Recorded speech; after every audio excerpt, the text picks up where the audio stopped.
Hey, it's me, Rob Ryan. I am back with another terrific, really fun episode here for this week on Entrepreneurial Thinkers with my good friend and returning alumnus to the show, Dave Whelan. We talk about all things life sciences, health tech, science innovation, and Los Angeles. It was an incredibly insightful show. Dave brings us up to speed on everything that's going on in the life sciences business and product development, drug development across the country.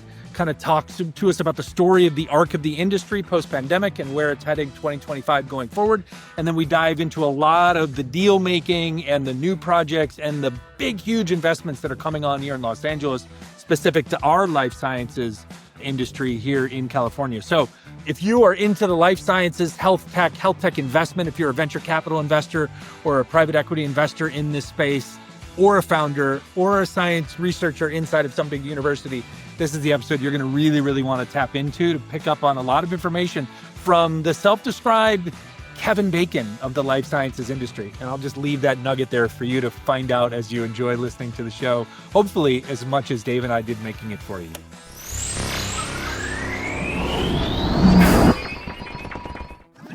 We are so grateful to be supported by these community champions: Sales MD, Team Friday, Realist Lab, Kiana Patterson, Diego Chavez, Jer Boucher, Heather Ryder, Janine Sua, Lily Roca, and Steve Kernan. Hola, hello, bienvenido, and welcome back, or welcome to, if this is your first visit with us, Entrepreneurial Thinkers. As you may or may not know, this is the show where I get the absolute privilege to have weekly conversations with the best and brightest entrepreneurial thinkers across all sectors and segments of society and industry as we come together, as my mom used to try and implore me to do, to try to leave this world a little bit better than we found it. Lord knows the world could definitely need both my guest and I today to try and leave it a little bit better than we found it this morning when we woke up. So we're going to do our part today. And I am super excited to be joined by a returning alumnus of the show, our friend Dave Whelan. And Dave is a multi-hyphenate, as the millennials would say. He's got his professional fingers into lots of different pies that we're going to talk about as we get into this. But for these purposes of introductions, I'll just say he's the chief business officer at Big for Bio, and he is a principal at Bespoke Consulting. So let me tell you a little bit more about his work so that you'll understand kind of where he comes from and the context on this conversation. Dave is not only, as I said, a returning alumnus of the show, but he's really a great friend.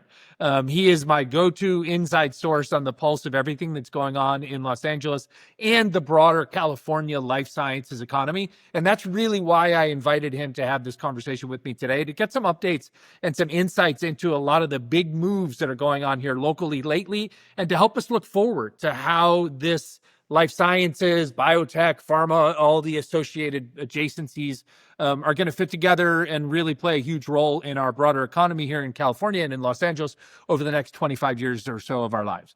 He is one of the grandfathers of our long LA movement. Thus, for those watching on YouTube today, I am proudly wearing our t-shirt.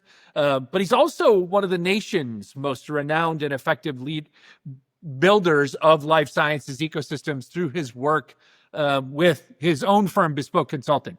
He's worked coast to coast. He's worked in some of the country's biggest markets.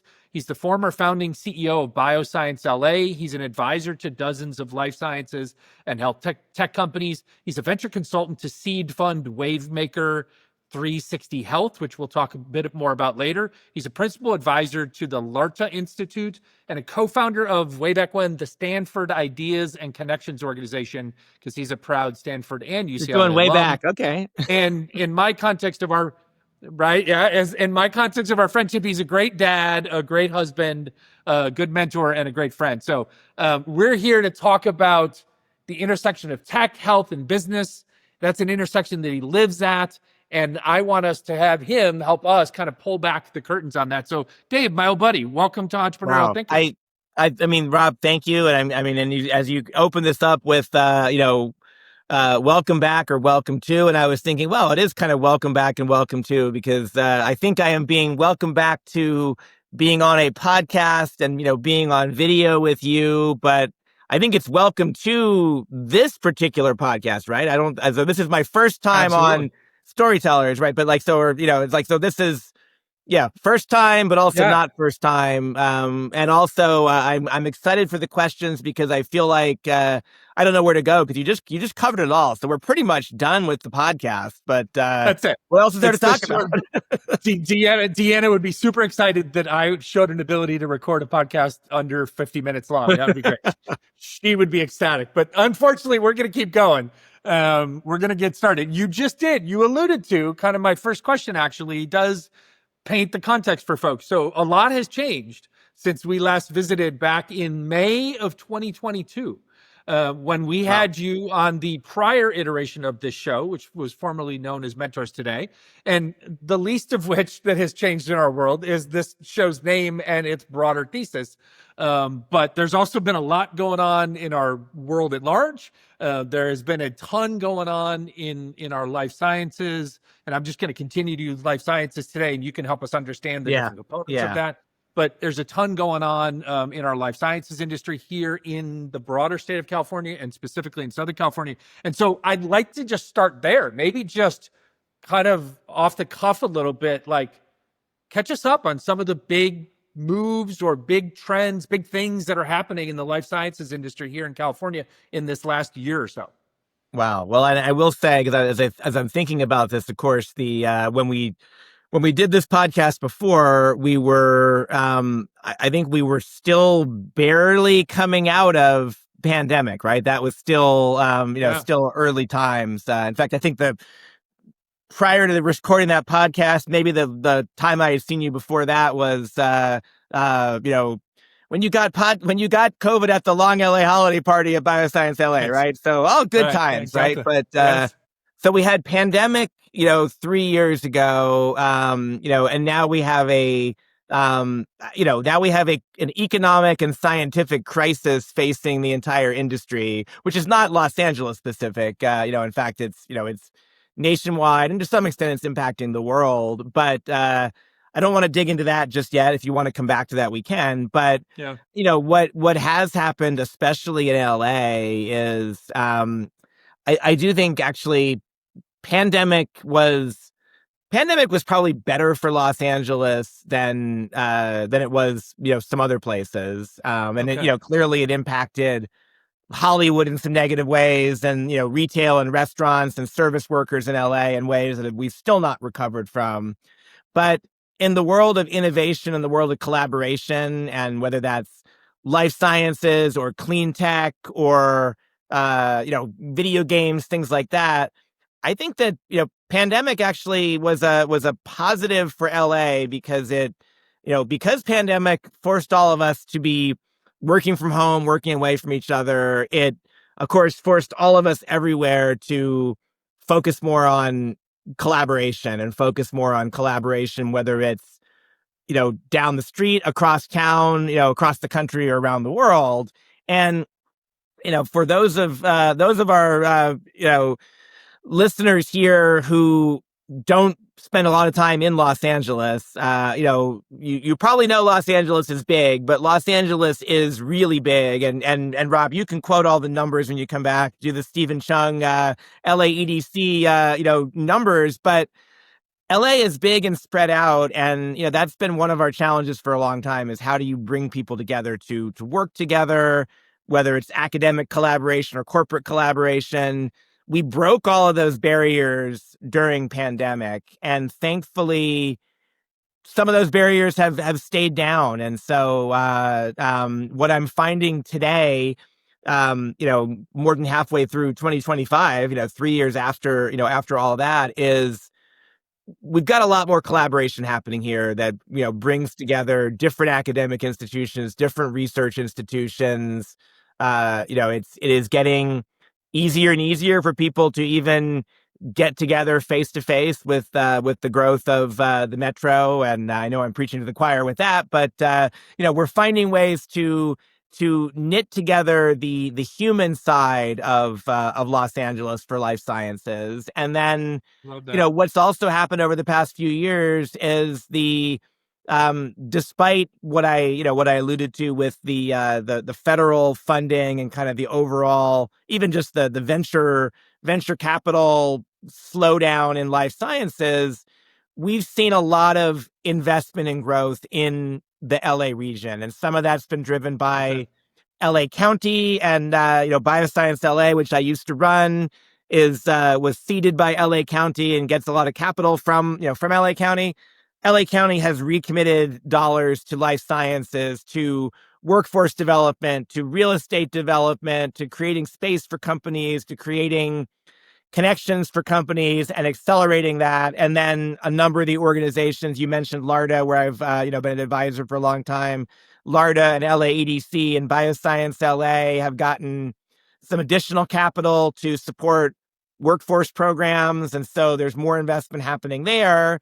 But it's not just at that level. We've seen UCLA, which I think I'm going to say has been the number one public university in the country, although I think so until this week, I think. Yes, yeah, and then we can get in our normal fight about Berkeley that we tend to do, but it's okay. The University of California is still is still number one. UC system overall. Cheers to the UC system. But again, UCLA UCLA has seen some incredible growth over the past few years. Not least of all is announcement that UCLA would be taking on a major real estate acquisition that they're going to call the UCLA Research Park, which used to be called the West Side Pavilion. It's a shopping mall about 2 miles south of UCLA. That's going to be this research institute for immunotherapy as well as for quantum. So you've got UCLA making those kinds of investments. You've got USC with a major $1 billion quantum investment going on. I did not know that. Which is huge. That's amazing.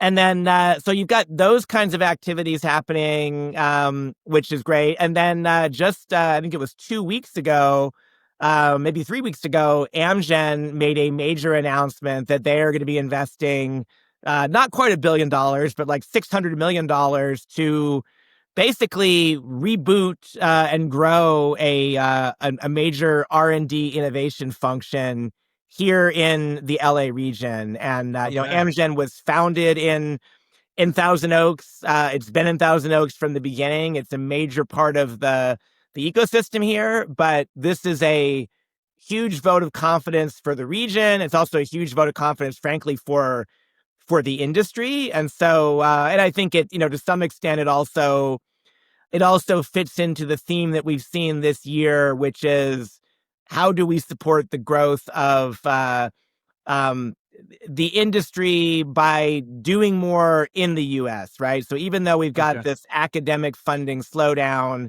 we have seen, part of it is the, buy American, build in America, create jobs in America, which is, I think all of that I can say I'm in favor of all of that, regardless of who's saying it. And the fact is, Amgen wants to be a part of that. Let's do more locally.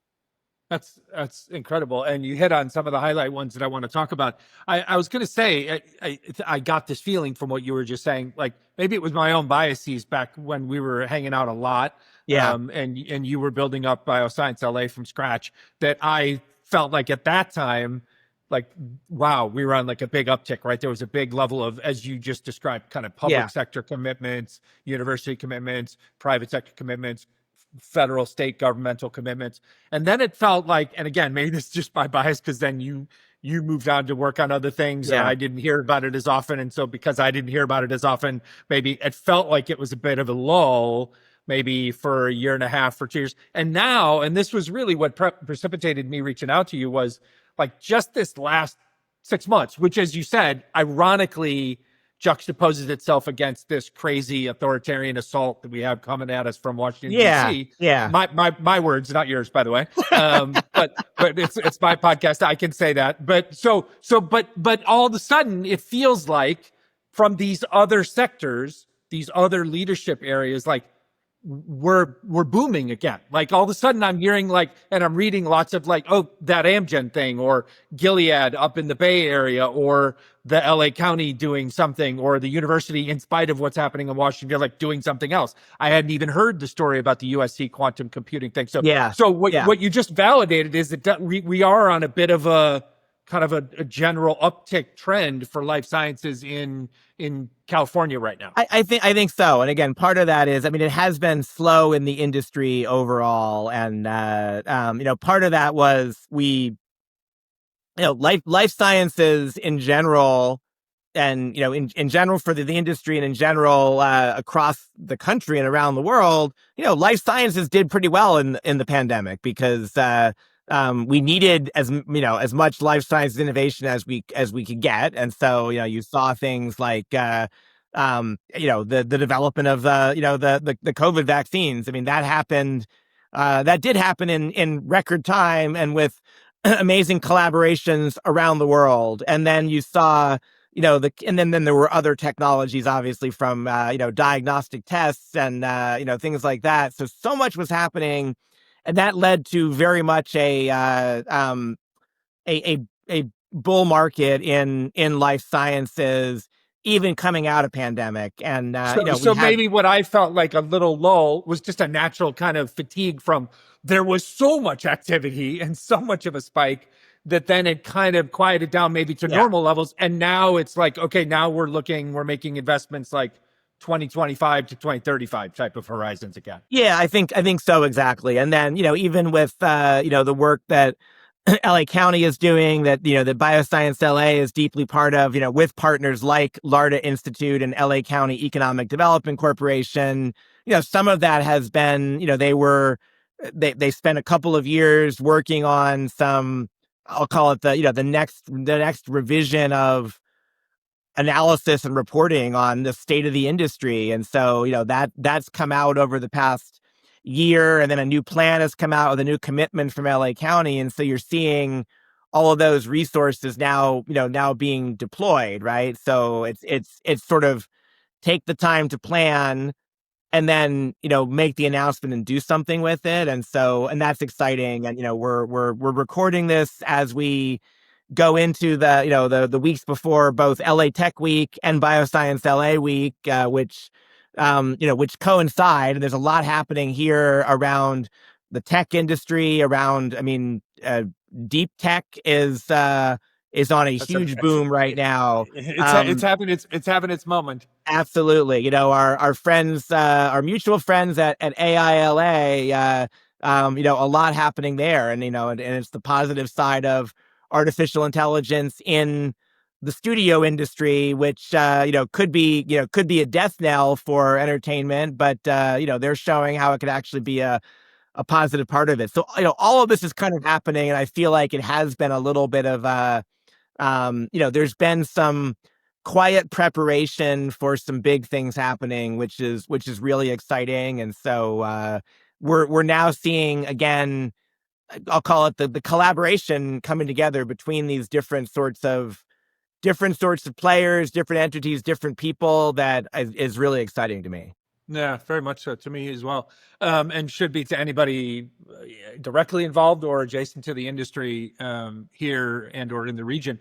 Let's go back to one of the specific examples, because it was something that I remember when I first read about it. I think it was like 2024, early 2024, was this conversion of the old Westside Pavilion retail shopping mall into the UCLA Research Park for Quantum Science and Engineering.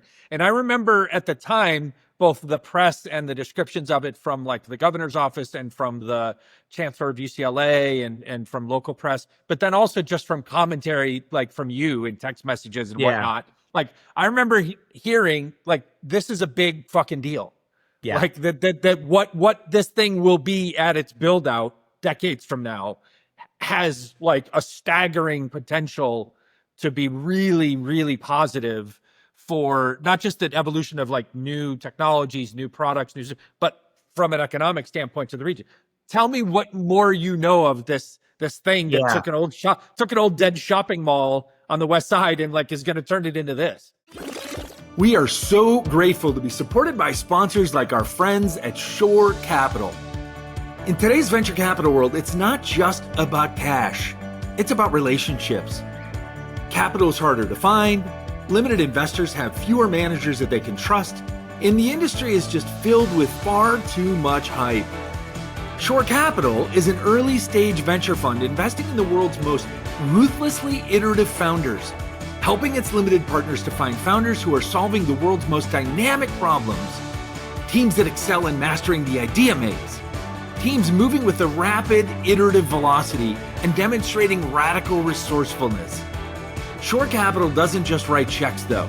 They become fractional co-founders when needed, offering strategic support, high-leverage relationship development, and a deep commitment to the long-term success of their portfolio companies.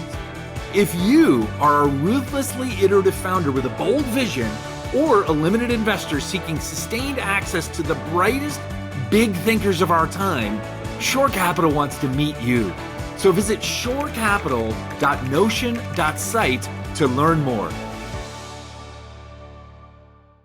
Yeah, no. And again, there's so, I mean, we can spend the rest of the time just on this because it is really exciting. And, first of all, I will say, I went to UCLA for my MBA and, and that was the mall that like we would go to. I mean, I bought my costume for like for the graduation, costume party at some, at that shop mall. In the mall, right? So it's like I would go there. By the way, it was never a great mall. So the fact that that mall, its heyday happened long, even when we were probably young when it had its heyday. So the mall had seen better days. In fact, the mall was being redeveloped for several years now for Google. And the intent of this was it was going to be redone as basically as the consolidation of Google's like SoCal presence. And so I think that work started, 2018, I'm going to say 2018 or so. So a long time ago, pre-pandemic for sure. And, I think the work, I don't know if the work kind of plodded along and then pandemic happened and then post-pandemic happened and then the return to work sort of things happened, and I think somewhere along the way Google looked at this and they're like, why are we developing this massive campus for our high-tech business when none of our employees even want to come into the office? And so, All right. So I think Google was starting to look for an out. At the same time, UCLA has been actually on a really interesting growth path for a few years now. And in fact, this UCLA Research Park is the third major real estate acquisition, all very creative, that they have made in the past few years. So they, interestingly, I think the first one was they bought a very fancy old building in downtown LA, and they're turning it into administrative offices, and it's sort of I call it a ballroom, like reception sort of space for fancy visitors. They did that in downtown LA because it's an interesting place to do it, and because Arizona State has I was gonna say, right? I mean, USC obviously has a bunch of presence all over downtown. Yes. ASU comes in and takes over the old Herald Examiner building and turns it into ASU in California, and it's really using that as like a kind of a launch pad for itself. Absolutely. So UCLA is like, hey, wait a minute, the old Pac-12, we got to get back together in the neighborhood. Yeah, very much so. So they did that. That's cool. And again, it's office space, and like every university needs space. UCLA is no exception. Then they had a very interesting opportunity. There is I think a former convent turned Catholic school in Palos Verdes. It was Marymount, not Loyola Marymount, but Marymount University of California, or Marymount College. A I beautiful, remember reading beautiful about that. school was, like many small liberal arts colleges, was insolvent. And so this university was like, we're shutting down the university. What do we do with this beautiful space? Which, by the way, is um, if someone wanted to and were able to come in, a real estate developer, and buy that and put up McMansions with a view of Sure. Catalina, these things would be worth Yeah. gazillions of dollars. So thankfully, UCLA came in. They did not acquire the university, so the university no longer exists. They acquired the real estate. I don't remember the number, but it was actually it's a little bit outside of the price range of you and me, Rob. But it was a shockingly low number for Yeah. what they picked this So, up for. so for what that land could be worth or would have been worth in a Exactly. And private so development market, and gives themselves again geographically like another like kind of yes, South Bay exactly. place So they're doing to that, and plant that's like an extension campus or whatever they call yeah, those. exactly. And I actually saw it as being a more of like a executive ed sort of extension Okay. kind of program in my head. Yeah. And in fact, we even tried to pitch that space for an ARPA H initiative a couple years ago that I was leading some of the proposal efforts. That didn't get far, but ultimately it's going to be undergraduate education around an environmental and sustainability program, which makes a ton of sense. And it's an incredible campus, and you can literally go out the back door. You can look out one direction and you see the Pacific Ocean and Catalina. It's so natural beauty.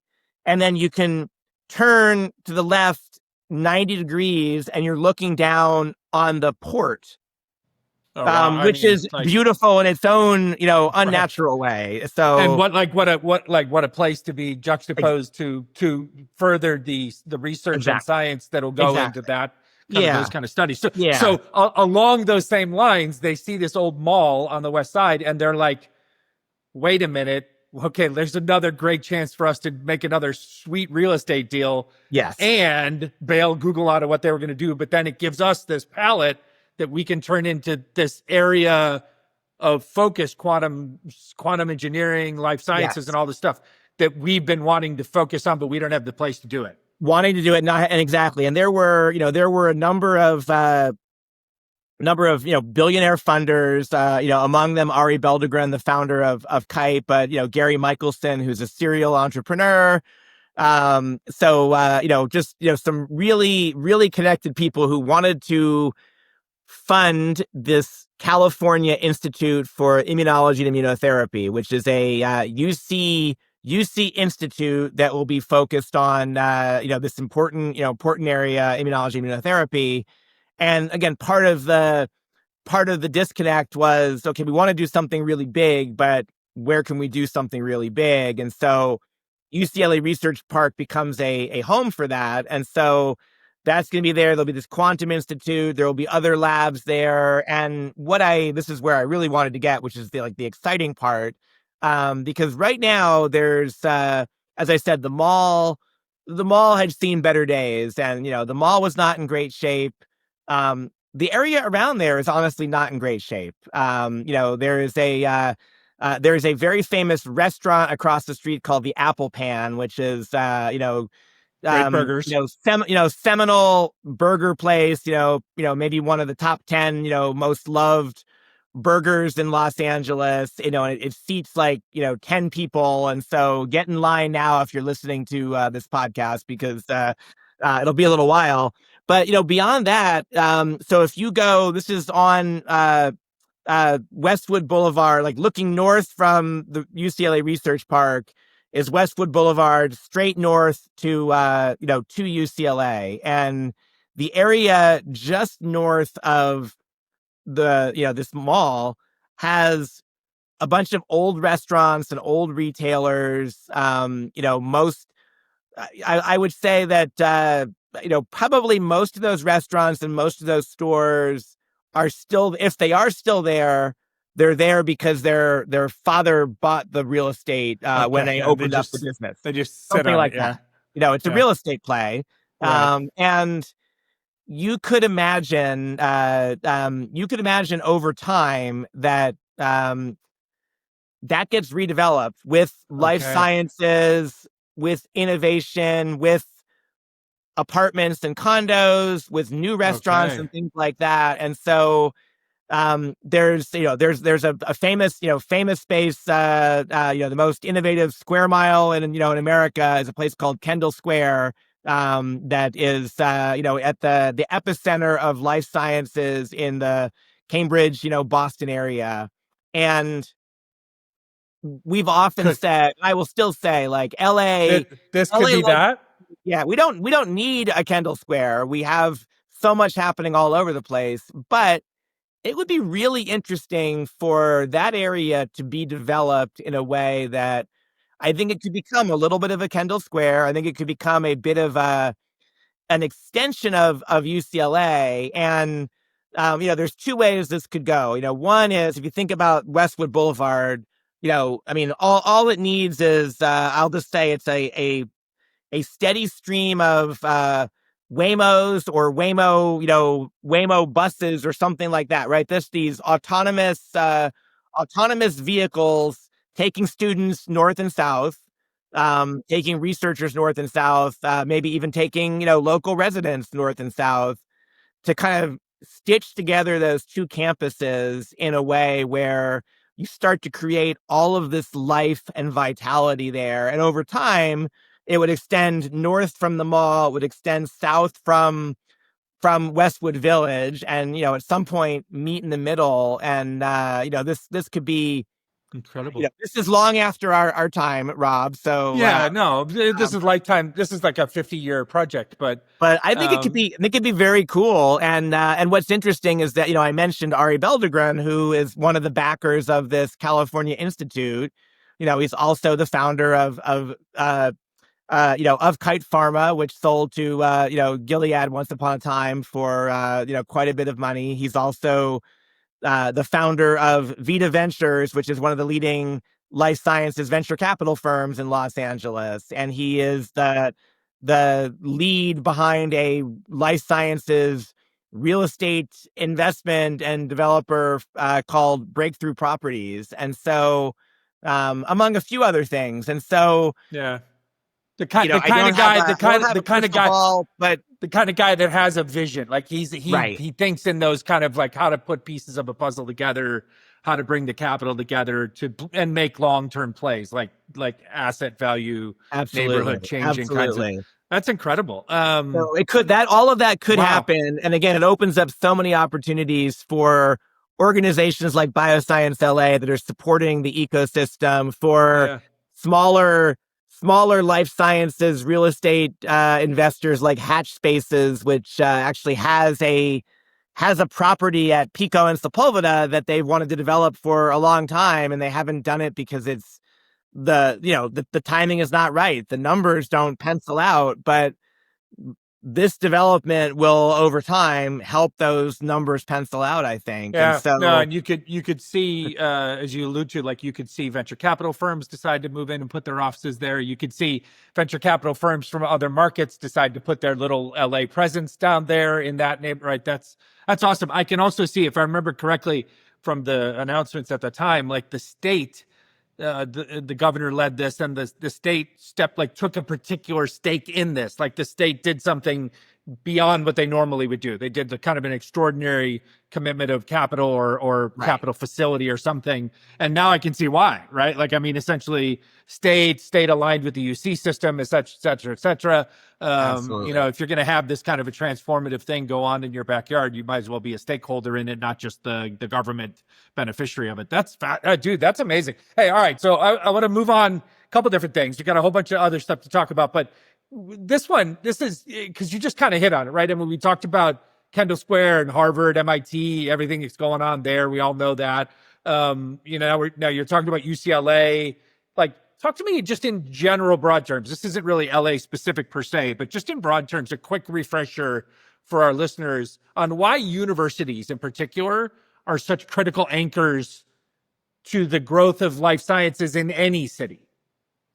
Yeah, no, great question. And I think, so many of us are, our idea of innovation and entrepreneurship is kind of, we see it through a Silicon Valley, um, Apple, Google, Facebook kind of lens, and even Hewlett Packard, right? Hewlett Packard was, famously started in a garage in Palo Alto. Apple was started in, Steve Jobs, garage at home.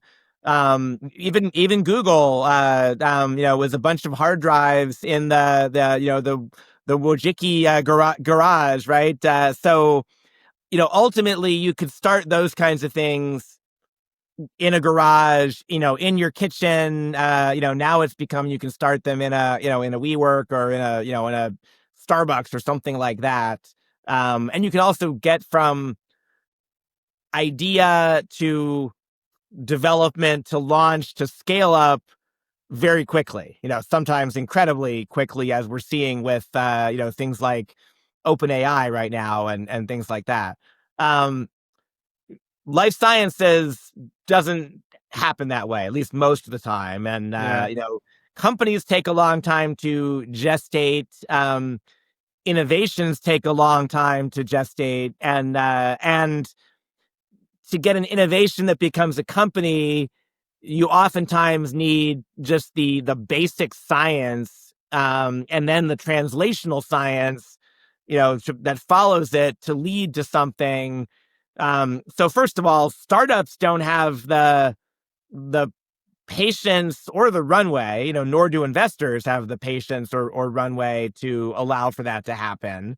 And so it's either going to happen in big companies, as part of their innovation efforts, or it's going to happen in an academic setting, because that is the one place where, in most cases, short of some independent research institutes, which also function a little bit in the same way, but academic institutions are the only place that have the patience and persistence, the runway, and the institutional memory to be able to develop these kinds of innovations, over time. And so, Yeah. yeah, academia is incredibly important. And there's probably, uh, again, sort of like an independent research institute or a think tank or something, the Bell Labs of old days or something like that.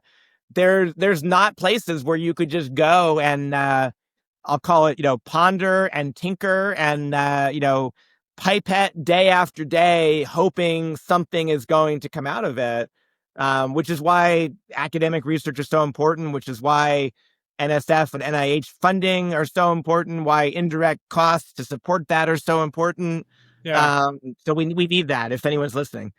And so you see, like, right, we see Boston, San Diego, now Los Angeles, the Bay Area. I don't know where else, but like Yeah, New York.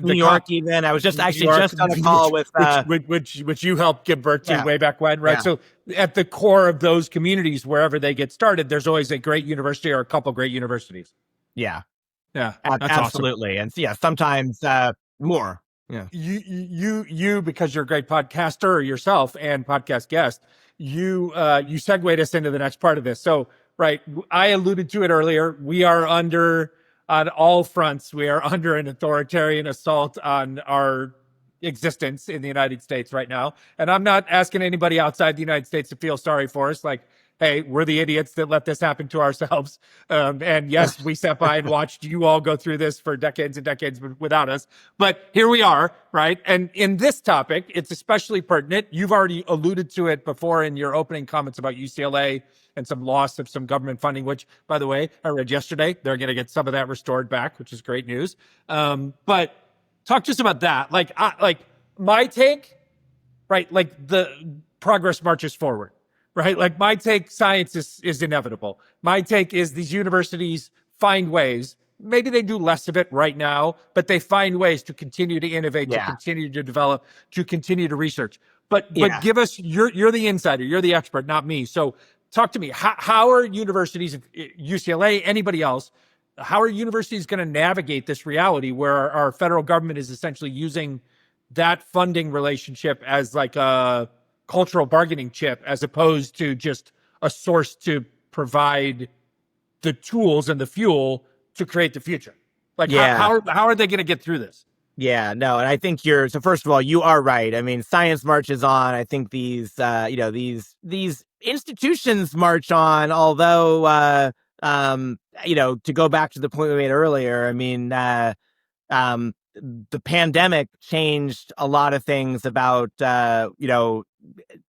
institutions of education, in particular, higher education. And I think some of the ground that was lost there, or some of the aha moments that came out of pandemic, we're not going back on that. And now we've got this funding change. We've got, some of the political pressures that are being put on academic institutions. And, it's so the college of today is different than the college that we remember. And frankly, it our college was probably different than the college of the 1960s counterculture revolution, our parents and parents' friends generations. Again, it changes over time.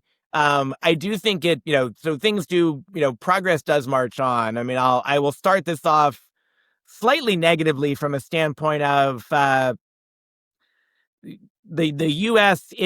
has already lost, is losing, and is in danger of losing even more talent to other countries around the world. And I don't know that it necessarily matters what country it is. I mean, the fact is, China is spending a lot of money and is practically writing blank checks to PIs to move themselves and their labs. And I've heard of 20 years of funding being committed and things like that. I mean, I would probably go anywhere for 20 years of funding, right? So, right? I mean, the Middle East, Saudi Arabia, is committing, dollars like that, UAE.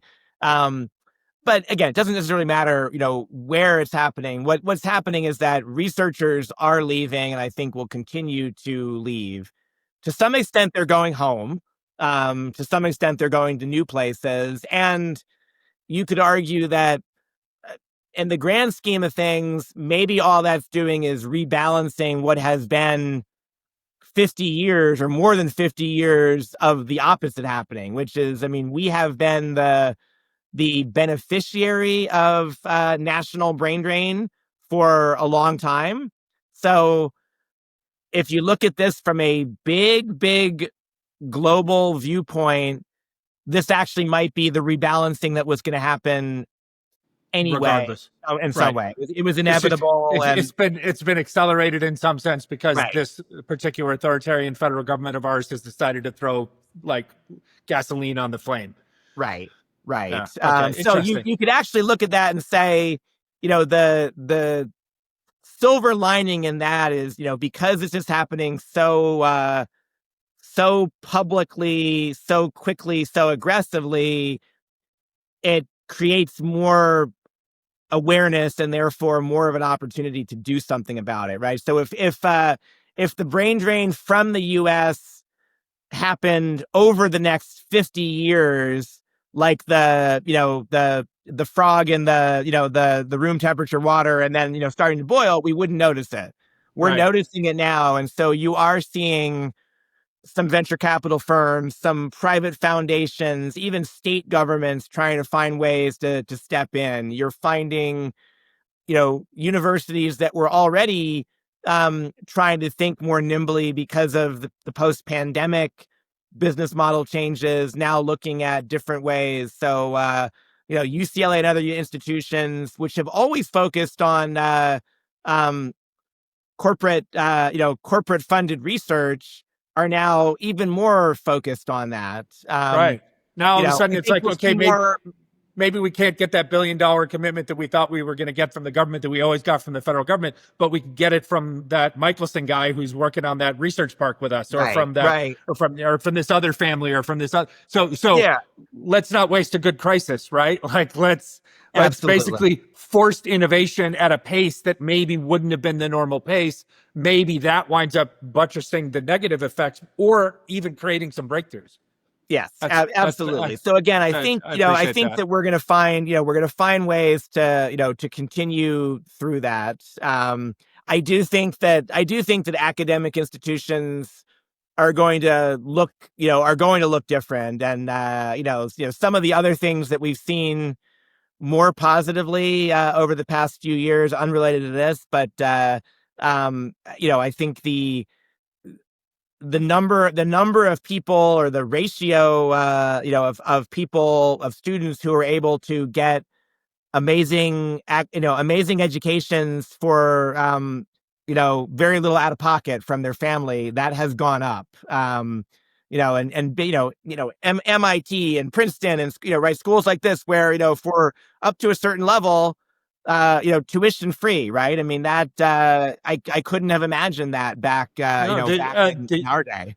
The UCs, I'm like, just from person, I don't know what UCLA's is. I'm sure they call it something, but I remember the Berkeley version was, it was like $120,000 or under. I think it was called like the Golden Bear program or something like that, right?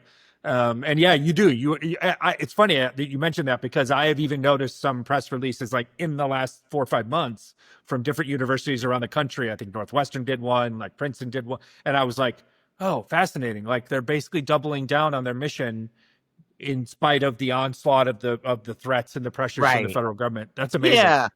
And there was and there's something else that I saw that, and I'm gonna butcher a little bit, so I probably shouldn't spend too long on it. But there's some interesting funding mechanisms that are under discussion, but maybe even more like proposal around trade schools, and some of the essentially they're calling Harvard Technical Institute, as in headlines where it's like these Ivies and these very prestigious universities, as part of this could be tied to as part of their recompense for being bastions of liberalism, are now going to be funding trade education and things like that. And so interesting. I look at that as part of this great rebalancing of everything. Yeah. No, and again, one of those net positives, regardless of who it came from. Right. Let's just hope that Harvard's better at running skilled trade-based universities than our president was. Exactly. Boom. That was a quick little. I had to slide that in there. Yeah, exactly. And okay, they're going to fund them. They're not going to run them. But exactly. We're good. All right, switching gears. We are so grateful to be supported by sponsors like our friends at eSudo. Running any business, but especially a law firm, means balancing a lot. And technology, frankly, shouldn't be a headache. eSudo makes information technology and cybersecurity simple for law firms large or small. With over 20 years of experience, they specialize in everything from Microsoft 365 management to advanced cybersecurity solutions. They help you to stay ahead of threats, manage your data securely, and keep your tech running smoothly so that you can focus on what matters most, your clients. eSudo understands the legal industry's unique needs, offering tailored solutions to ensure that your firm is always in compliance and always protected. Are you ready to upgrade your firm's technology or get help with your questions? Visit esudo.com. I want you to put your Bill Nye the Science Guy hat on for me for a second, because you're on the front lines. We got some more to talk about in our next kind of act 3 here. But as a transition to that, I want to just talk about some of the breakthroughs, right? That come from life sciences, which are really practically applicable to our day-to-day lives as people. Yeah. Right. Because there are ones that people know, and then there are ones that people don't know. Right. I don't know that if not for the pandemic and the way that it consumed literally the planet, for a year-ish or so, I don't know that anybody would know what the letters mRNA stand for, right? Absolutely. Even though we all learned RNA at some point Right. in school, Right. right? We'd forgotten that Right. though. Yeah. And thank God that like massive leap forward development happened at that time. So do me a favor, give me, like, you're on the front lines. You're talking to a lot of young startups. You're in the rooms with these big guys. What are some of the areas of breakthroughs that we're going to have? Like GLP-1s, all right? That's a big one right now, obviously. And it was like a diabetes drug. And, I'll probably use it next year for a weight loss drug, right? Like, I mean, so there are some massive breakthroughs that consumers are being, but like, give us some other ones that are coming down the pipe. Are we going to solve cancer? Are we going to solve Alzheimer's? Are we going to get rid of dementia in the next 20 years? Like, what do you see coming, Dave? Yeah. So I will start, I'm going to start with, I think what's probably the obvious one everyone's going to be thinking about, but why is it important? And that's where does AI fit into this, right? Because AI is impacting everything right now. And so I did make this comment, not that long ago about how long it takes and, the fact that we need, the time horizons to, for basic science and translational science and clinical trials. I mean, all of that is long. And, and part of it is long is because there's trial and error. There's literally, it is literal trial and error. And it is, literally pipetting, over and over 96 well played and testing that. And, the same sort of experiment you did in, high school science, you have to be doing that 24/7 for years to be able to get to a result. What we're now doing is, we are doing some of that in silico, as they call it. So, these are, using essentially, you could call it a digital twin on some level. You could call it just, finding biomarkers and making matches. A lot of the work that could be done, time-consuming work, now is being done up front, leveraging, I'll just call it AI, whatever you want to call it, but it's basically huge amounts of data, huge amounts of compute power, and just processing so much so quickly to go from we have a million different ways we could potentially cure this cancer. Let's get it down to 1,000, and then we take those 1,000 and then we put those 1,000 through the traditional process or whatever. And so AI for drug discovery and eventually for drug development is going to be an incredibly powerful tool that's going to accelerate things. And, again, if you look at just, take whatever example you want, whether it's asking Mid-Journey to draw you a picture or asking ChatGPT to tell you a story or, analyze something or summarize all your voicemails. And if you remember how cool yet crappy that was 2 years ago, and how much cooler and slightly less crappy it was a year ago, and now today, I mean, if you're not going to take our podcast and ask AI to do something with it, then, it's a missed opportunity, right? I mean, like, we're all doing this. Things are moving so quickly that I feel like that actually will change the way that we look at drug discovery and development over time. So That's incredible. That's It's a going to be better a answer. really big driver. That's actually a better answer than just the, like, oh, this disease or this product or this right? It's what you're really saying is, Rob, the question you asked is the wrong question. It's really just the background technology that is now being deployed in the process of how we do science. Yeah. Is accelerating it so that we may be entering, like, my words, like, golden era of discovery and development and release over the next, again, beyond our lifetimes, but over the next 50 years. Actually, it might, what though? It might not be beyond our lifetimes. I mean, that actually, if you look at the pace of AI and how it's accelerating, I think you and I are going to be beneficiaries of that. Amen. But then you mentioned something else that I think is an interesting one because,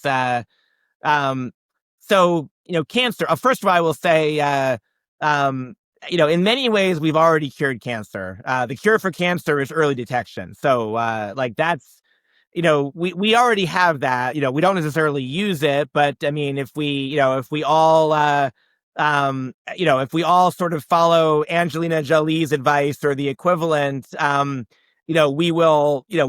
getting better with early detection, and therefore we're getting better with cancer, getting better understanding cancer through, data analytics. And so let's say at some point we officially can say we've cured cancer. The same way we can officially say we've eradicated polio, right? We can say that, right? I think maybe. Anyway, I thought you were going to say measles, and I was like, oh shit, here we go.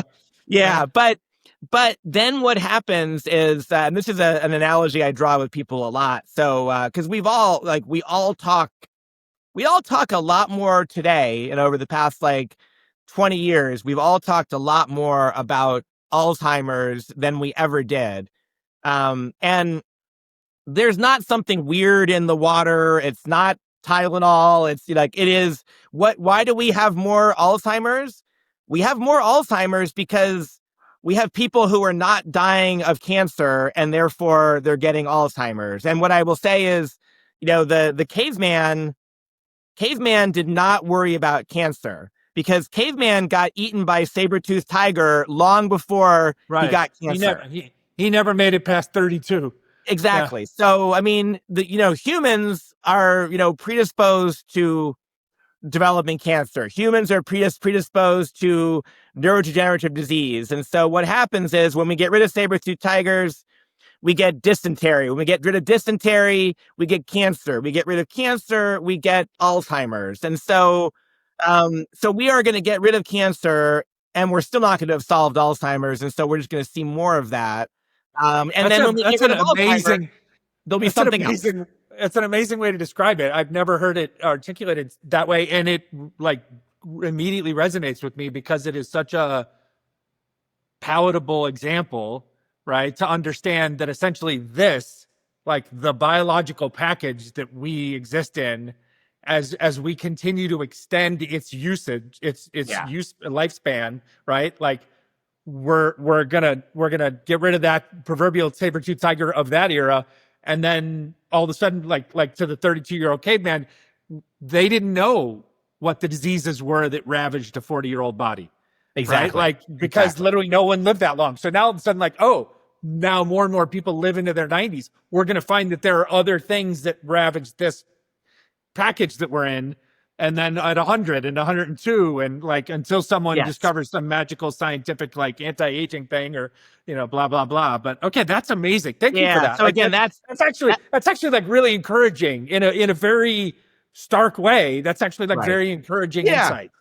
Yeah, no. So again, that's one that I think about, because again, it's sort of and again, you do hear people talking about, why do we see more of something? And again, we're seeing more of it just because we got rid of the other thing that, prevented us from getting there. And so I think that's something that we'll see a lot of. I do think that, back to sort of, I keep on going back to pandemic, because it's such a marker for me. It's a marker for all of us, but it's a marker for me with Bioscience LA, and with, kind of focusing on all of this in LA, the innovations that we saw growing during pandemic, whether it's diagnostic testing or telehealth or remote patient monitoring, all of these, they all exist. They're all doing cool things. None of them are doing enough cool things. And we are still on the cusp of all of those coming to play, more, at scale. More at scale. And, tied to that, I will say, we're, I think, whether you wear a wearable or not, they're in your lives. Everyone has something. I wear a few different wearables.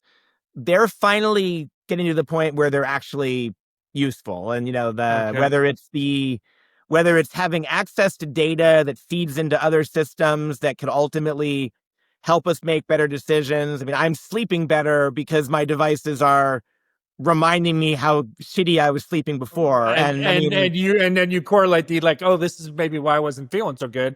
Now I know why, instead of just blindly I just wasn't feeling that good. Right. Yeah, so we're going to see, back to one of your original points, we're making better decisions, which means in a macro way, we're better, we're getting better at prevention, and Yes. prevention is one of the ultimate product solutions, as you say. Like that's one of the ultimate absolutely cures is prevention. Yeah, absolutely. And by the way, I mean, that's, maybe just, maybe to slightly contradict myself, it's like, I mean, if I'll look at the name, if the name is neurodegenerative disease, then, what can we do to cause our neurons not to degenerate? And is that by using them more effectively, which we see that with some, certainly some of the neurodegenerative diseases, like we know, it's just like, literally, do more crossword puzzles and, you're going to help here, right? Or is it going to be, taking a certain supplement? And that's where, like, again, whether it's GLP-1s or just like more natural nutrition, where, we're still, we're making some good progress there. But I think, we now know that there's a lot more that we could do with some basic tools. And so back to the caveman of like, some basic exercise and some basic nutrition and some basic sleep, at least will get you to 32 years old or so, right? As you said, right? or maybe nowadays, generally speaking, outside of family genetic conditions, like it gets you to 75 or right, 80 exactly. or something, right? Exactly. That's awesome. All right, last segment, I want to shift a little bit finally and just kind of talk about some of the stuff that you do and some of your passions and the things that you're really good at. And I want to get into that via this one question, right? We just talked about a ton of innovation. We talked about incredible, like, physical campus developments and real estate investments, and almost universally throughout all these discussions we've had so far, the people behind these things have largely been white dudes or rich white dudes that looked and felt like us. I'm asking you this because I know how important what I'm about to ask you is to your DNA as a person. Yeah. And it is to your work here in the Los Angeles wellness, health sciences, life sciences community. Like, how can we do better, or how do we literally help encourage and enable and empower more of these innovations, more of these innovators, more of these founders, more of these scientists, more of these researchers to be women, and to be women of color specifically? I mean, I'll say I'm gonna start with an easy answer or a simple answer, which is, how is the wrong question, or the answer is really just we just do it. I mean, it's not even like how do we do it. I think we just need to do it, which is a slight cop out, but really we don't do it enough. And so this does. This is part of society, right? It's how do we encourage and inspire and create opportunities for all. And what I would say is actually what's interesting to me, and I've never quite figured out, because I'm a tech guy turned business guy turned health tech business guy, so I did not come into this through the world of science, and I have not spent my life in a lab. And so when I started to do more work in life sciences in New York with New York Genome Center, and we would go to these research institutions, academic institutions, interestingly, I was actually struck by what felt like a not just diversity, but like almost like an overweighting of women and minorities in labs and things like that. That was interesting. So maybe part of the bridge lost or not built yet, right, or not fully built yet, is how do we help then those people inside of those centers of academia, research, science, whatever it might be, to then commercialize and get to the outside world. Right. Well, and that's exactly it, because there seems to be, and again, I'm not sure that I'm right about that, because when you get into leadership roles in those institutions, it's still largely, white males, and then you get onto the corporate side. And so, we do need to find ways to create more opportunities. I mean, at Bioscience LA, we did a lot around, internship programs, and I know they're working on rebooting some of those things. LA County does a lot. The community colleges in LA are, a gold mine for that. And then there's some incredible organizations. I'm on the advisory board of Women in Bio in Los Angeles, which is focused on women in bio. And, that was a new chapter here. There's a chapter called of Outbio in San Diego now, so, Okay. finding diversity. You and I both, I know more, but, Kwame Ulmer, who's a venture partner at Wavemaker 360, where I spend some time, is also the founder of MedTech Color, which is focused on, creating more diversity explicitly in the MedTech industry, which is sadly even less diverse than the biotech industry. And so part of it is just finding, picking the right area to focus on and just doing it. And, I will, even in, go on record in, late 2025 here saying that, diversity is important in innovation in general. Diversity is important in the world, but when it comes to healthcare innovation and you think about what we need to be doing, which is, we need an increasingly diverse population of researchers to develop something that will be tested, clinical trials done on an increasingly diverse population of clinical trial subjects, to develop technologies that will be delivered by an increasingly diverse population of physicians and caregivers to save and extend the lives of an increasingly diverse population of patients. If we don't start with the diversity, we're never going to end up at the diversity. And if our world is diverse, then we need to work backwards and make sure everything along that line is diverse. And, the birth control pill was tested on men because the industry didn't see a need to test on women. I mean, that's baffles me. That's a common thing, and that's one of the reasons I asked this question. Thank you for getting around to that amazing. Yeah, and this was in our lifetimes too, right, Rob? I mean, right, we're old guys, but still, like, shame on us for participating in the world that allowed this to be the truth, right? And then not knowing about it until this stage of our lives. But that's a common practice. So one of the reasons I asked that question isn't just to create the diversity of opportunity for wealth generation, for creativity, for innovation, for career growth, but it was this underlying fact that I love that you hammered it home. Like, I did not know that, embarrassingly, like in the last 10, 12, 15 years of my life, that like we're solving generically for diseases and issues, but we're not solving for, say, the biology of an African-American woman. We're not solving for the biology of a woman in general. We're not solving for the biology of an Asian woman over 50, right? Like we're not accounting for what the biological DNA makeup is of a Chilean woman in her 30s, right? Like who grew up in and that's it should be just unacceptable, right? And also, let's just take the business guy's view, right? Like it should also be, unless I'm a worse businessman than I think I am, like it should be a massive economic opportunity. Yeah. Well, and again, it is, but it's also challenging. And, you and I are, our mutual friend, Rachel Kim, who's been very focused on, women's health and yes, women's health is growing in prominence and growing in market size and growing in interest and all of these things right now. That's wonderful. Yet it's still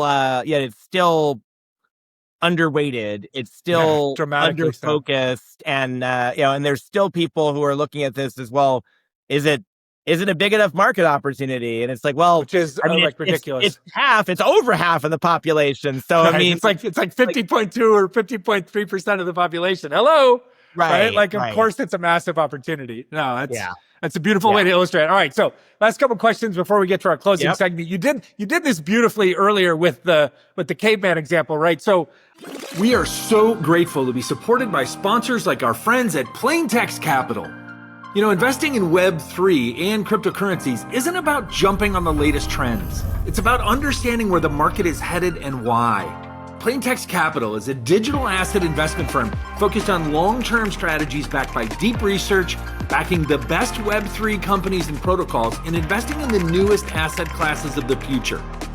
They believe that Web3 crypto will drive digital innovation for decades to come, creating significant value for investors.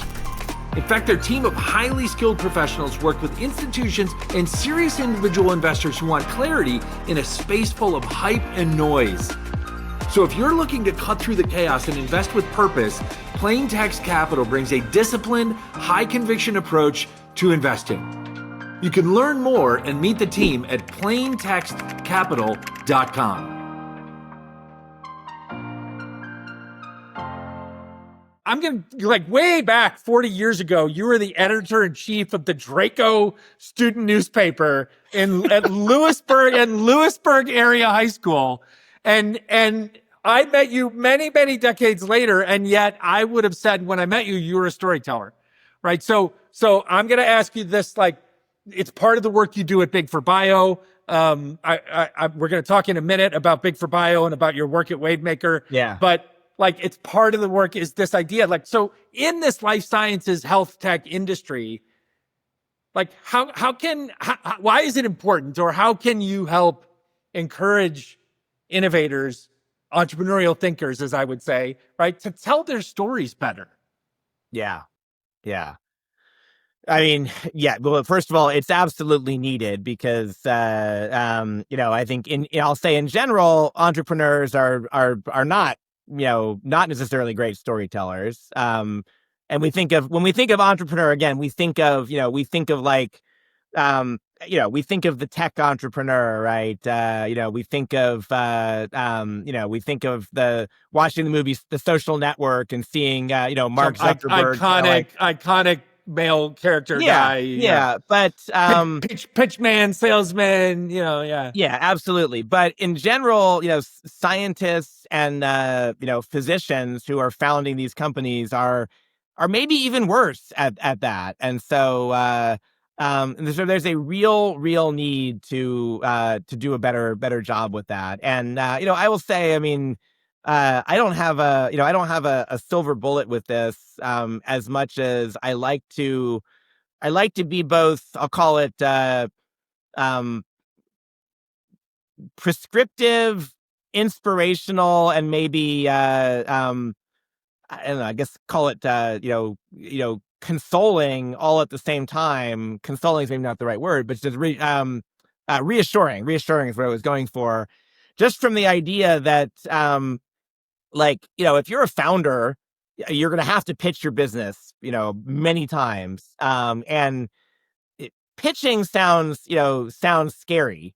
But, we all, whether we know it or not, I mean, we all spend our lives doing that. We don't call it pitching. We call it telling people what we're interested in, right? We call it like talking about what excites us, and whether it's, now again, we all, I got one teenage and one, preteen kid, and I am a dad, right? So I say, well, kids, what did you do at school today? What did you learn? And they say nothing. And then that's it. I used to do the same thing, right? So, I mean, everyone naturally clams up sometimes, but, you get somebody at a backyard barbecue talking about, how much they love golf and have improved their golf swing, and they could talk for hours about that, right? And so if you get somebody to say, like, I don't think about pitching, and don't think about, you're not trying to convince an investor to write a check. I mean, eventually you hope that's going to happen, but get in there and say, like, hey, what's the problem in the world that bothers you and that you think is a big deal? What's this cool solution that you've come up with that you think will help it? And, why are you the right person to be doing it? And by the way you show you're the right person to be doing it is by being excited about talking about it. So, every time, and I do a lot of pitch coaching, and in fact, our other mutual friend, Amantha Bagdon, right? When she was pitching at Women Founders Network a year ago, and she ended up, winning that pitch competition, I was advising her, and she was very stressed out about pitching, even though she's actually naturally one of the better she's better at telling the story than many, just naturally. And I remember saying to her, I said, look, it's just get up there and just tell us. And I know she's, you spent time with her, and like she loves talking about what she's doing. I'm like, she just is talk about deeply passionate about what she works on, and that comes through. it. Yeah. Right. And Yeah. and so when she gets a little help from someone who's a professional, more experienced, kind of can help her structure it, and put the pieces of the story in the flow, then she's a natural, because that's what everybody wants to attach to. Last question before we Yeah. finish up here. I described you in your opening. You're the modern day elder multi-hyphenate, right? You are, as my daughter would say, we build portfolio careers now, Dad. We don't just have one job anymore, right? Yeah. That's how, and that's how you've been working now for a while, in your post bioscience LA life, that new chapter that you've carved out for yourself. So in quick succession, if you could just kind of give us like the little quick commercial of each, so that people can find you and find the value in you. You're doing work as the chief business officer with Big for Bio. So tell us a little bit about what that is. You're doing important advisory work with Wavemaker 360 Health, if I'm remembering the full name correctly. That the seed fund with the gentleman that you just mentioned a little while ago, who's helping diversify the space. So talk a little bit about that, and then through your own shingle, as we used to say, right? Which is, by the way, a great medical reference, right? Like you've got bespoke consulting, which is you and your work as an independent advisor, consultant, strategist, et cetera. So just kind of those three, just tell us what you're doing with each of those and why it should matter to people. Yeah, absolutely. And you really, those are the three hats I tend to talk about. And what I'll say is the common theme that is really uniting all of these is, well, there's two. One is just I love to help. I love to help founders and businesses grow and be successful. And, I love to connect people along the way. And I'm doing it through a lens more and more of international connectivity. And part of that is because part of it is that there's just opportunity around the world. And I think we miss that opportunity many times. I think it's a weak spot.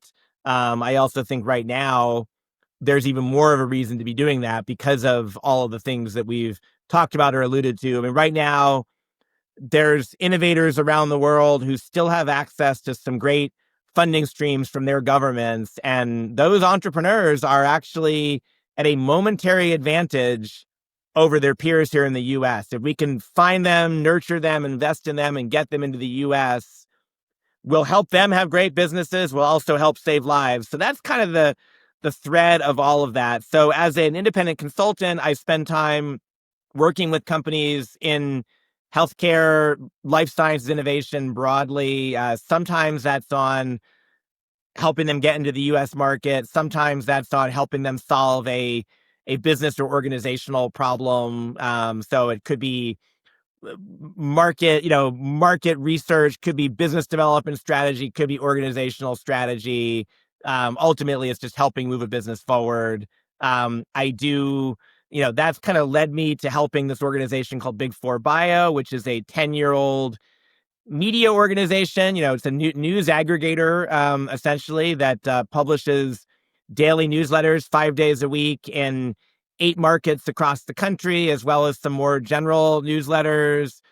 We are looking at doing some international work. It's all about connecting life sciences leaders around people news, financial news, scientific news. And then what I'm helping them do is bring in some new program offerings, kind of knit that together more strategically, and hopefully find some more ways to connect the dots. One of my favorite phrases. And then the third leg of that stool is, as you said, is Wavemaker 360, which is a healthcare venture capital firm, seed and Series A, raising a third fund right now. And I've worked with them over the years. And so now working with them more intentionally I'm part of helping to raise this third fund. And the goal is my niche there is, how do we build more of a global strategy? So how do we bring some new non-US LPs into the fund, leverage those LPs to help grow more deal flow from outside the US, which again, I think is a strategic time to be doing that. And then we not only help those companies get into the US market, but over time, we're helping the US portfolio get connected to other markets. We have a lot of work going on in Taiwan right now that I think will pay off. I was in Taiwan a couple months ago. I'm going to be in Korea and Australia in a few weeks, trying to do more of the same kind of thing. And all these things kind of fit together. I don't think I've even told you this one, so it's a good way to kind of get to the wrap up here. I've mentored a lot of programs over the years, including Techstars, and so actually last fall, so almost a year ago at Health in Las Vegas, one of my advisees, we were sitting together at a dinner. There were a bunch of people there. I'm not going to say who it was, so I can go on record and say that this was a dinner in Las Vegas at 11 o'clock at night. So there might have been a little bit of alcohol involved. Could have been. But this entrepreneur who I had spent a lot of time with and I'd been introducing to a lot of people, she turned to me and she said, "Dave, I just figured it out. You are the Kevin Bacon of healthcare." And I started laughing and I was like, oh my God, that is exactly it. Like I love it. I've always said that, it's not about, I don't know stuff. I know people. You know people. And, my superpower is who should you know and why? How do we bring them together? And maybe how do we do something together? And so that's my superpower. And so, I'm the Kevin Bacon of healthcare. And so I'm trying to find a way to do that across the country, around the world, from a financial standpoint, from a communications connectivity standpoint, and just from a general advisory standpoint. Kevin Bacon is the Dave Whelan of the movie business. The 6 degrees of Dave Whelan. I love it. All right, last question. This is just a little bit of free advice for anybody that's listening, maybe younger people that are listening, that are trying to innovate, researchers inside that are trying to think about commercializing their incredible idea. You work with so many of these people at the idea stage, right? What are one or two key mistakes that you just see them making repeatedly, that if you could just remind people lovingly, like, hey, if you're going to try and launch a new product or solution into the health tech or the life sciences space today, like, be sure not to do this and this. Yeah, no. And, of course, when you I know you talk to a lot of, I'll call them just, tech entrepreneurs and, people in that space. And of course, everyone always talks about product market fit. So I'm going to say, let's not talk about that. I mean, but yes, you should talk about that and think about that. But the part that gets people tripped up so often in healthcare is, even if you have product market fit, that does not mean that you have a way for this thing to get paid for. And if you don't have a way to get it to get paid for, it's tough to build a business out of that, right? So most of us are not building, charitable organizations. So think about capital as early on in the process as you possibly can. Well, capital, and really, it's the complexity, especially in the U.S., right, where we have the most complex healthcare system in the world, and different ways, from private insurance companies to public, Medicare, Medicaid, Medi-Cal, these kinds of things, to programs like Kaiser, and there's a lot more healthcare that's happening with private pay now, and there's all these alternative things. And so how is this going to get paid for? How is it going to get approved? How are those decisions going to get made? You've got to bring that into your thought process, so much earlier. That's one. And then I will say, along with that is, maybe it's a subcategory of this, hospitals, or like, healthcare providers in general. They, what motivates them can be really different for different kinds of things. And so just having a product or service that will save money or make money might not be enough. And I'll say sometimes just having a product that will save lives, might not be enough, because, even if new technology here will save more lives, but the amount of work it takes to get it into the systems and make it all come together, it's just is not worth it from an effort standpoint. I know we're talking about lives and how do you say to that? the system, but to the institutions. The institutions are so institutionalized, as I'm hearing you, that like if you can't make whatever your solution is fit their systems easily and cheaply or cost effectively or efficiently or whatever, like it may never get the light of day, no matter how many lives it would save. Yeah. And there's other business. I used to sell to, or, work with businesses that sold to health clubs. And I remember, we had like this whole nutrition programs, products, like combination. And, basically the whole thing was we have this, tested process system for your gym to make more money. And it was very, relatively simple. And so we could take this to a gym owner, and you go to like a mom and pop gym owner who's been, running this gym. They were a retired bodybuilder. They've been running the gym for 20 years. And you say, we got this. It's, you can make more money. And they would look at, they'd be going, well, I don't think I want to make any more money. I'm okay right here. And like, you can't. Like, oh shoot, I hadn't factored that in. You may already have enough money. Dang it, I didn't think of that. But it's just, it's just the effort, and it's like, I already do it this way. Why would I do it a different, another way? And those there's are some awesome. of that. So that's just something for healthcare founders to think about. Is I love that. Like healthcare founders / researchers, scientists, like just two great points to kind of remind you to bring the business considerations a bit further forward into your thinking than you might otherwise have wanted to do because it's not natural to you.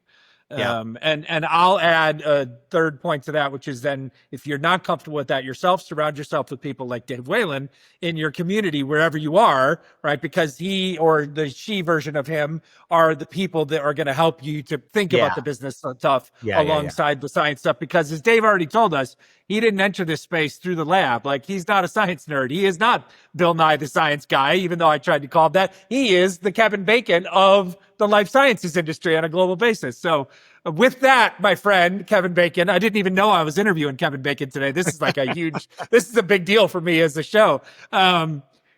This is a pleasure. We don't see, for those that are listening that can tell we're good friends and we love each other, we don't see each other nearly enough, but we talk pretty regularly. We're good with texts.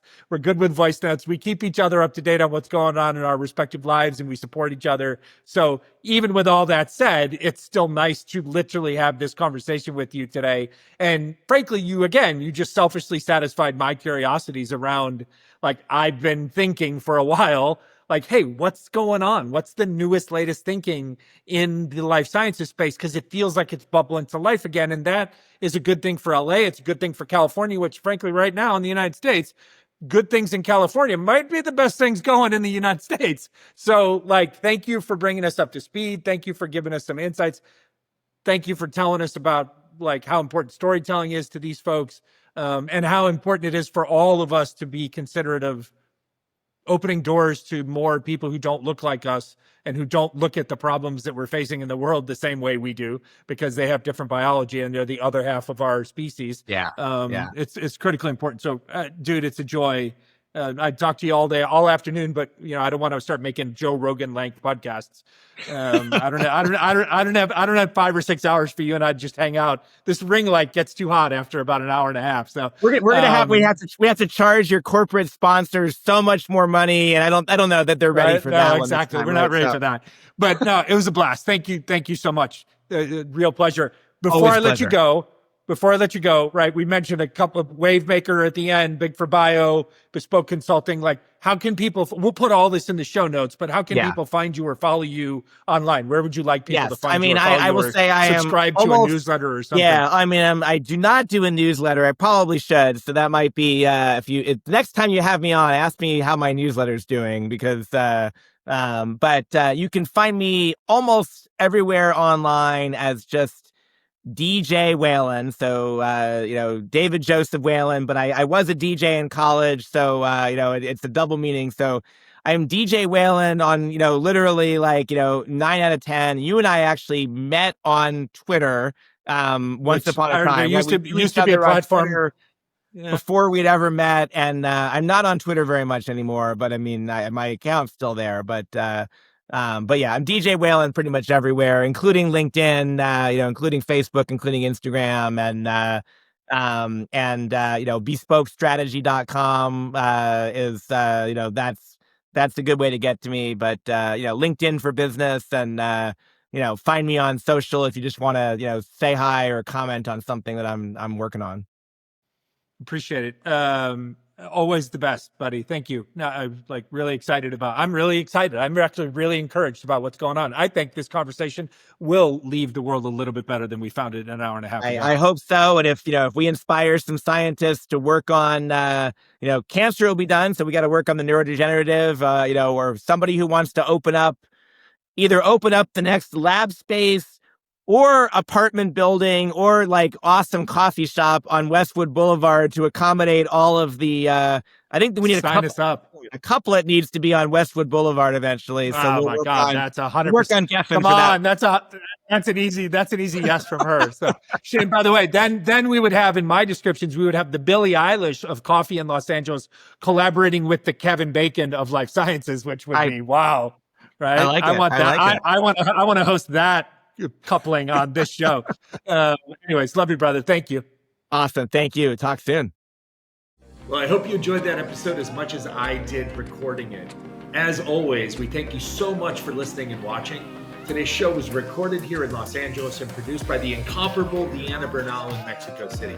We can only grow this show by you listening and sharing the show with friends. So please find, follow, subscribe, and share our audio-only show on Spotify, Apple, or via any other popular podcasting platforms, as well as find the video version of our show now available on our YouTube channel over at Entrepreneurial Thinkers.